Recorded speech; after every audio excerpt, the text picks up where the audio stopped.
involvement in the insurgency. The US military's secret Afghanistan war logs provide the most revealing picture of the conflict so far. An hour-by-hour account emerges from 92,000 cryptic reports, each recording an incident involving NATO troops, a Taliban attack, or intelligence received. They were shared with The Guardian, The New York Times, and Der Spiegel by the whistleblower's website, WikiLeaks. Its founder, Julian Assange, explains why he made it public. If journalism is good, it is controversial by its nature. It is the role of good journalism to take on powerful abuses. And when powerful abuses are taken on, there is always a back reaction. So we see that controversy and I believe that is a good thing to engage in. And in this case, it will show the true nature of this war. And then the public from Afghanistan and other nations can see what's really going on and take steps to address the problems. The significance of this material is both the overarching context, that is, it covers the entire war since 2004, and individual events which are also significant, or a thread of events. So those include something like Task Force 373, an US-based assassination squad that goes around Afghanistan killing people on a kill or capture list. It includes significant events where many people were killed. For instance, we are looking at an event that killed 181 people at once, some by an AC-130 gunship. It includes detail about how the war is supported in various ways. So how the political class in Kabul interfaces with US military and intelligence, how the corruption is spread through that community, but also how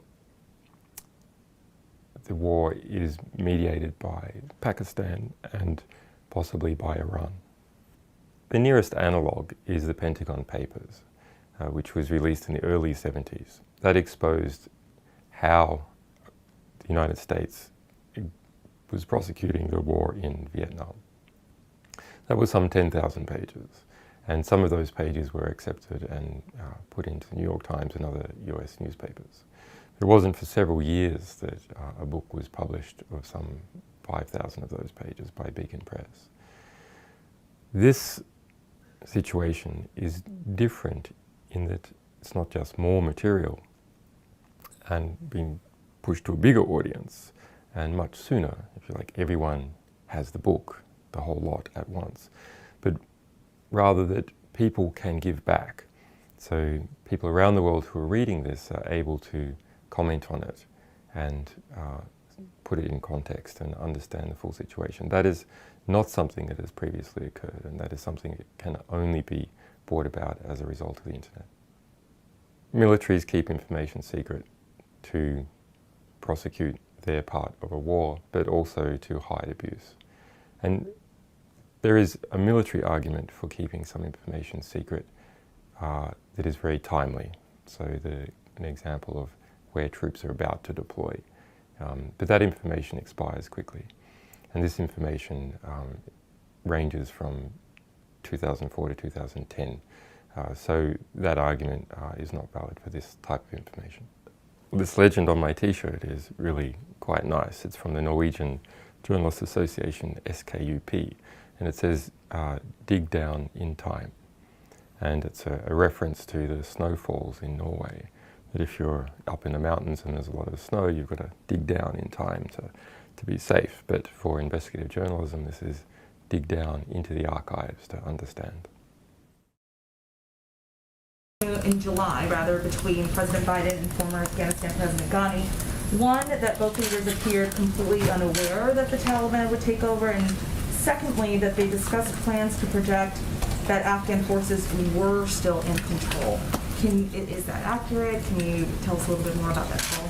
Well, I'm not going to get into private diplomatic conversations or leaked transcripts of phone calls. But what I can reiterate for you is that we have stated many times that no one anticipated, the vast majority, I should say, there may have been individuals and agencies, so I don't want to eliminate that option, but our national security team and no one in Congress, or I would say most people out in the public, anticipated that the Taliban would be able to take over the country as quickly as they did, or that the Afghan National Security Forces would fold as quickly as they did. So even the content of the reporting is consistent with what we've said many times publicly.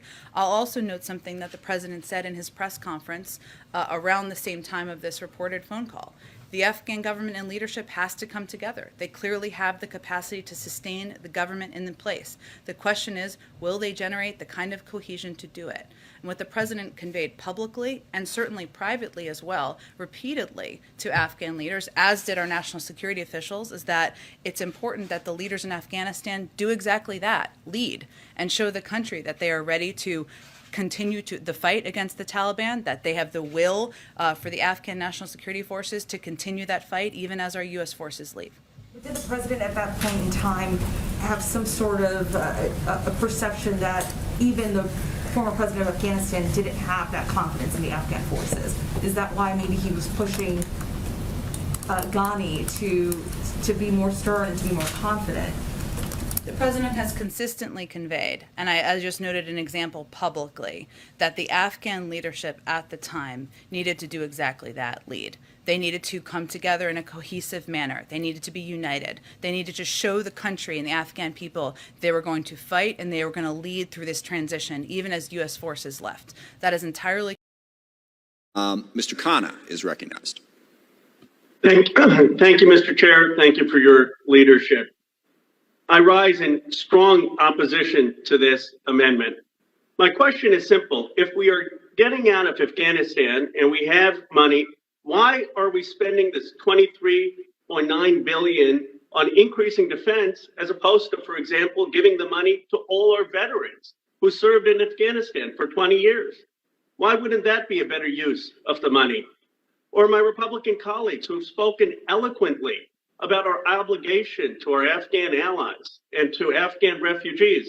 Why not spend the money on resettling them or helping with their evacuation? I don't understand why we need, at a time where we're withdrawing from Afghanistan, when we have been withdrawing from Iraq, a budget that is higher than at the height of the Cold War, that is higher than 3 of President Trump's budgets, and that has no allocation of a modern advanced defense strategy. Here is the question people are asking. The Democrats right now have the presidency. We have the Senate. We have the House of Representatives. And you're telling me our party, when we have both chambers and the president, are going to succumb to a Republican addition to the defense budget? If we don't stand up now to make sure that we are not increasing the defense budget beyond what Trump wants, what good is it to control both chambers and the presidency? Let's be very clear. This is an addition beyond what President Biden wants. This is an addition beyond what the Pentagon wants. This is an addition beyond what almost every Democratic voter wants.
Hey guys, this is Tommy with Tommy Nation Politics. How's everyone doing today? Tommy Nation Politics.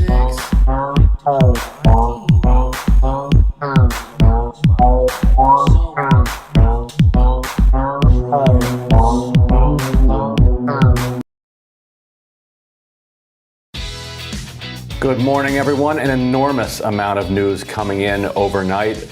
The Supreme Court has allowed the Texas abortion law to go into effect. We'll be talking about that later in the show. Kim, the Northeast is just getting absolutely ravaged by this climate apocalypse that's upon us. Yeah, it's really terrible. So we do want everybody to stay home, stay safe.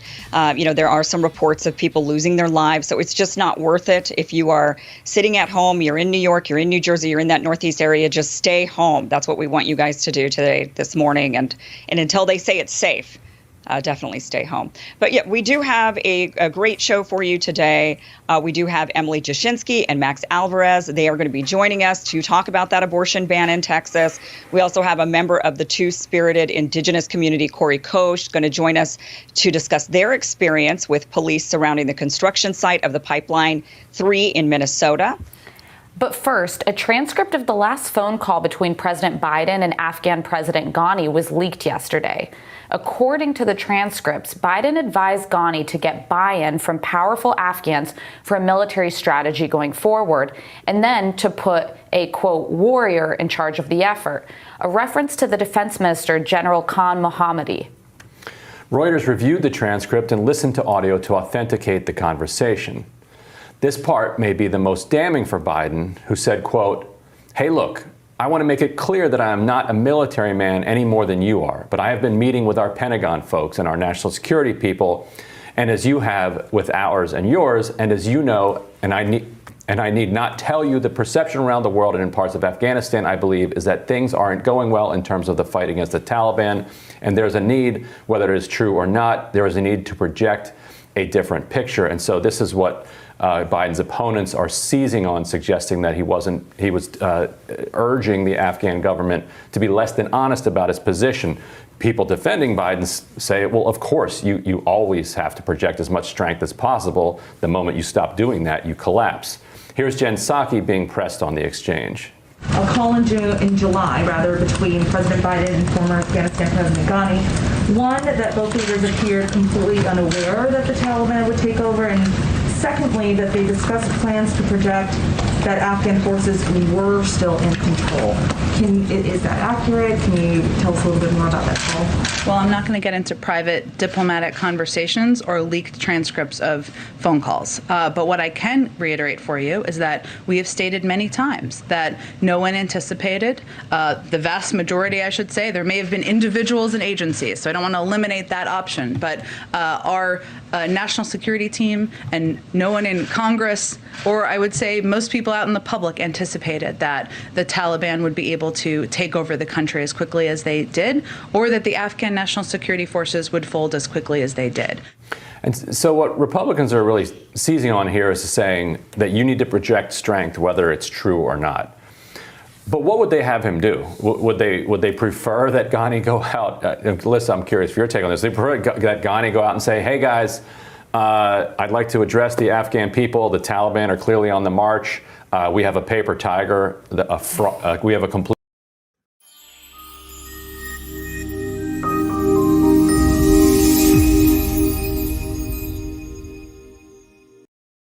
Yo, guys, can y'all hear me? I think you can. Thanks, Veronica, by the way, pointing that out. I can't hear. She said I can't hear. I agree. I couldn't hear. Okay, guys. Jesus Christ. Sometimes you need some backup videos. That's all I have to say. But, look. What was I saying? Oh, yeah. Follow us on Discord, Twitter, free-thinking, progressive, independent media.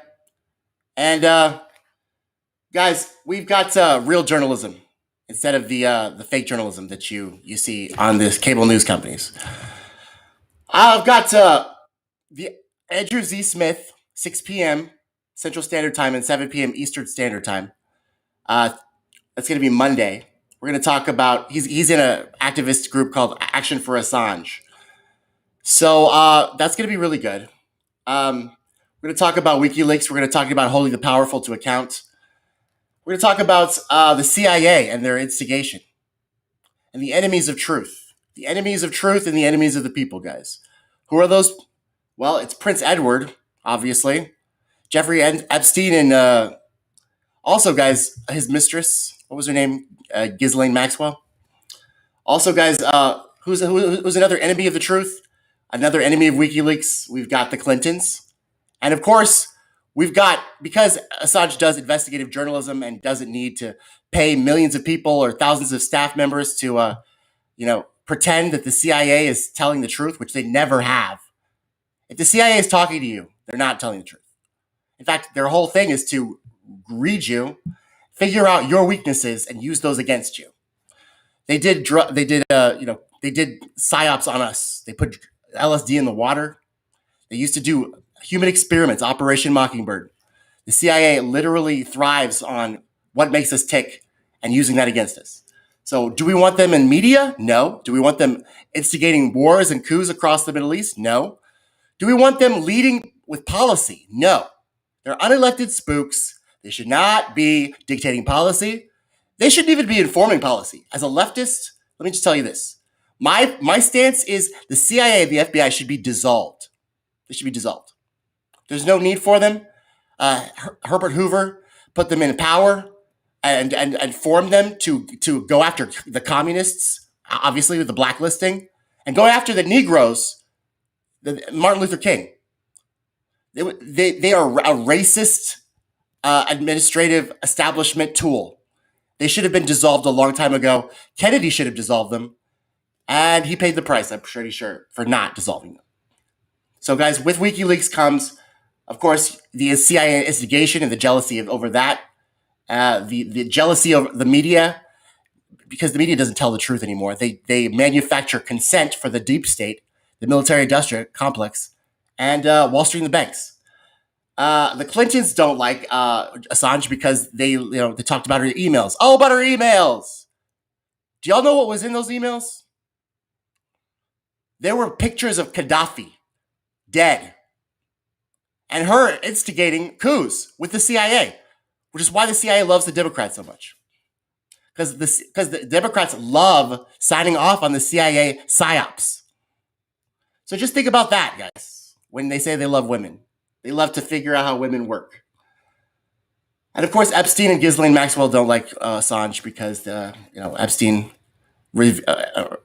revealed the story about the Clintons on Epstein Island and all of that stuff. Bill Clinton painting in Epstein Island in his mansion, Epstein's mansion, with a blue dress on. Bill Clinton's wearing a blue dress. It's gross. It's weird. But there's a lot of other things in the news today as well, guys. So just to make that clear, Andrew Z. Smith, action for Assange this Monday at 6 p.m. Central Standard Time and 7 p.m. Eastern Standard Time. Okay, Andrew, I can't wait to interview you. I can't wait to find out how we're planning on restoring our democracy and making sure that we maintain our life, liberty, and the pursuit of happiness. Mostly prioritized with that the freedom of speech, the freedom to assemble, and the freedom of the press, the real press, the free-thinking, independent, innovative, totally progressive media press, not the manufacturing consent press or the establishment deep state press or the Comey leaking press. The real press, the freedom of the press, the free press. So, guys, in the news as well, GOP leader McCarthy threatens corporations to not cooperate with the January 6th probe. Corporations are people, my friend. Don't forget that these two parties are supposed to represent us. They don't. They represent the interests and lobbies of their donors. They funnel the wealth to the 1% that own more wealth than the bottom 90% combined. They're not for us, but they pretend. The right way, the Republicans go along with the I'm pro-life and blah blah blah. The Republicans, they probably don't like. The conservatives don't like Republicans very much because they're not really conservatives anymore. Both parties have drawn up the debt 3 consecutive years, guys, trillions of dollars, 3 consecutive years. So, but conservatives have this mentality of just leave me alone. So they don't really ask for much. So I'm pretty sure that's why they vote for Republicans, because Republicans don't do anything for anybody except for their donors. Now, Democrats do the same thing, except they really pay attention to the boxes to check. Blacks, women, gays, check, check, check, check. And here's some CIA propaganda. Have a seat while we do some coups in Venezuela. And don't forget I like gays. I had nothing to do with that legalizing marijuana or legalizing gay marriage, but I'm going to put some lights on the White House lawn, pretend I had something to do with it. Even though yesterday I was talking about marriages between a man and woman, Barack Obama. So guys, they're both liars. They're not for us, the Democrats and Republicans. But the GOP is in the pockets of Wall Street, and they're in the pockets of big business hardcore, like Sam Walton, like Jeff Bezos. Jeff Bezos is a liberal. He owns the Washington Press. But he did buy off Mitch McConnell. And apparently AOC. AOC got $6,000 this quarter from Amazon. Can you believe that, guys? Amazon gave AOC $6,000. First of all, AOC, aren't you making merch? How embarrassed are you for me to type on opensecrets.org, your donors? And you're supposed to be, by the way, you're supposed to be a democratic socialist, AOC. Then I look to see who exactly is funding you because I want to know how you're making this merch. And I see Amazon. AOC. Now, this is what I'm talking about, guys. You don't hear the mainstream media reporting this. You don't hear the New York Times reporting it. They want to charge you a lot of money to tell you a lot about how people are insurrectionists, Kremlin puppets, Assad apologists, people that try to work with their enemies and try to hash out their differences. You're all just Assad apologists. Never mind. But let me tell you guys, it's tearing the country apart. Also, guys, the Supreme Court, speaking of corporatists, they're definitely tearing this country apart as well. They're making insane rulings. First they did the evictions moratorium ruling. They said it wasn't unconstitutional. What's unconstitutional, guys, is for you to destroy the economy, economic terrorism, because you want to get an orange menace out of office. That was unconstitutional, just so you know. So, but now they're creating some kind of controversy with the Texas has a 6-week abortion ban. Now, guys, I don't have any opinion on abortion at all because I'm never going to get one. So let me tell you, whenever people ask me about it, I've never even thought about it for a second, and I will never will. And that's the end of that.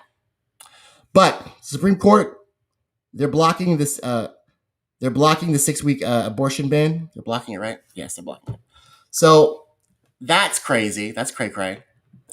So Governor Abbott's all up in the grill because he's up for re-election, and Alan West from Florida, he was his lieutenant governor, is running against him. So Alan West is a real conservative. Governor Abbott's a pretend waffler.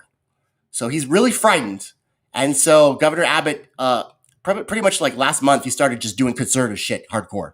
He did executive order to stop masks and shit. He's just doing everything he can to try to stay in office because Governor Abbott is not popular. We had President Trump had to fund our unemployment through FEMA. Did y'all know that? President Trump, because Governor Abbott wouldn't fucking stop waffling. President Trump had to come in and save us during unemployment when they shut down the jobs. That's why I like guys. Did y'all realize how much President Trump did? Especially for he was.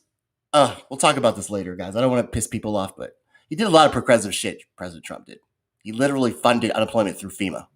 That was pretty progressive. I'm just saying. Biden pressured Ghani, and the perception is leaked audio, guys. Leaked audio from where? I have no idea. So I need your help on this, guys. Like I said, I have no staff, and I'm an investigative journalist. I need you guys to help me find out what this tape is, because I'm hearing about the tape. Y'all know how you heard the Trump tape about find 5,000 votes, 6,000 votes? You heard that tape, right? They released it. I looked everywhere, guys. I can't hear the audio. I want to hear the audio myself. I have to. You know how I am. I got to seek the truth. I have to hear that audio myself. I don't want to hear any hearsay. But even the BBC is reporting, the New York Times is reporting, the New York Post is reporting, and the Raw India story was reporting that Biden pressured Ghani in the perception. Now, the New York Times, of course, is kind of sweeping this under the rug. But the New York Post, after the Hunter Biden laptop, they've had a hard on for getting it off with Biden because, like, literally, Biden sicked Mark Zuckerberg on them. So here's from the New York Post, September 2nd, which is today. President Biden pressured President Ashraf Ghani the perception that the Taliban weren't winning, whether it's true or not, in a phone call just 3 weeks before. Insurgent seized control of the country. A leaked transcript shows. So, guys, where is the tape? I need to hear the tape of Biden saying whether it's blah or not. Now, let's keep it real, guys. Biden has had a problem with lying for the longest time. He's a liar. He's definitely a liar, which is why he always says, I'm going to shoot straight with you. I'm going to shoot straight with you. I always shoot straight with them. Why does he say that? Because he's been caught in plagiarism after lie after lie after lie. So now he has to try to convince you, I'm going to tell you the truth for real. It's for real this time. He has to, because he's a liar. So he's always lying. But lately he has been telling the truth. He told the truth about the war and how we have to get out.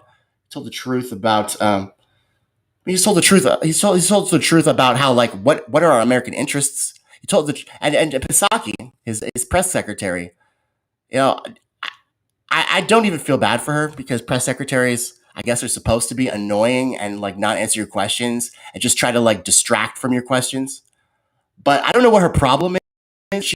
She's like Kamala. She thinks everything's funny, and she's always talking about Americans leading, the military leading, our brothers and sisters leading. Actually, what we elected you to do is lead. Actually, that's what we elected you to do. But all we're getting is kind of hearsay, half stories, no leaked audio. Where is the audio? When it's Trump, there's audio. When it's Biden, there's no audio. Where is the audio? I want to hear the audio, guys. I'm going after this shit, hardcore. I'm going to spend the whole day trying to find this shit because I will hear this shit. So, because literally the New York Post is having their own interpretation. The New York Times is having their own interpretation. I want the truth. I want to know what Biden said to Ashraf Ghani to make him leave the country with bags of money in a helicopter. That's what I want. I want to know. I really want to know how the Afghan army folded in 2 days. Don't y'all want to know that? I do. So we're going to be this is going to be an overarching thing. We're going to be discussing this. We're going to be thinking about this. We're going to be investigating this thoroughly. This Biden Ashraf Ghani thing. In fact, I want Ashraf Ghani investigated now. I want to know where he is, what he's doing, and who he's with. Because we paid him $20 trillion. And he said he could keep this shit together. That's what he said. Then he's flying out of Afghanistan with bags of money. And the whole fucking army's imploded. So, look, let me just tell you guys. The military-industrial complex, they have responsibility in this. President Biden has responsibility in this. But so, Ashraf Ghani is not going to go untouched. Let me tell you that. He's got some splaining to do, Lucy. Lucy! Ashraf. So, guys, that's pretty much my bulletin. Y'all know I do live streams on Tuesdays, 8 p.m. Central Standard Time. I'm going to do my live stream this time on Monday. And it's going to be 6 p.m. Central Standard Time, 7 p.m. Eastern Time, because it's going to be New York time. The Action for Assange activists. Okay? Andrew C. Smith, can't wait to meet you, bro. I'm going to do my homework, and I'm watching your links right now. Free Assange. Tommy Nation Politics.